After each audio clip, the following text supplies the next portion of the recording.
Another thing you absolutely need when templating is the ability to dynamically set attribute on an element.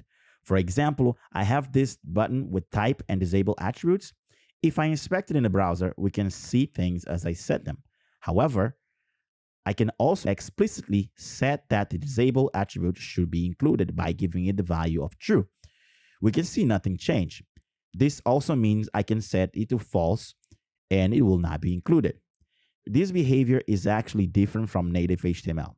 HTML has the concept of Boolean attributes, but their value does not dictate whether the attribute will be included or have effect on the element.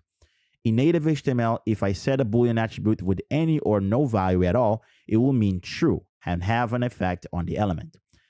The behavior is the same in markup for when I don't set the value, but if I set it to false, markup will not include it.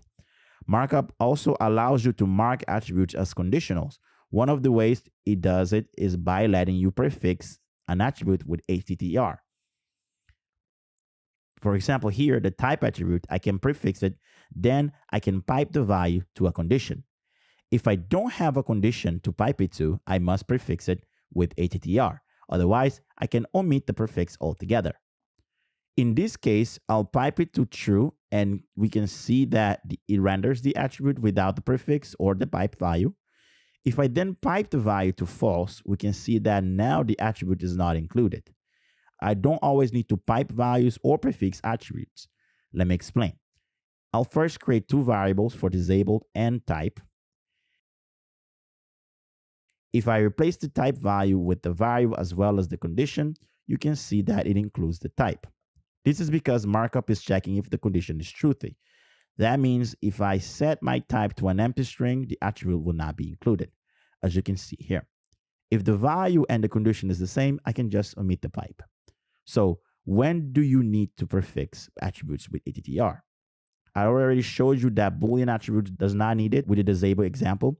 Another attribute is the class attribute. I will actually show you a class syntax unique to markup. Markup lets me target a class and conditionally set it. So I'll set disable class for when the disable value is truthy.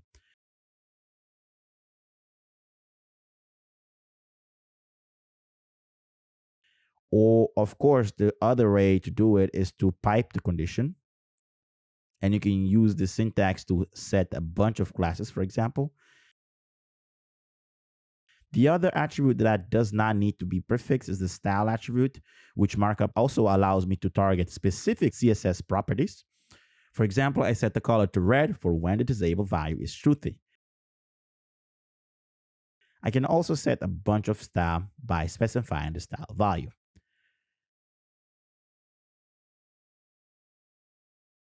The last special attribute is data, which allows me to dot set data names.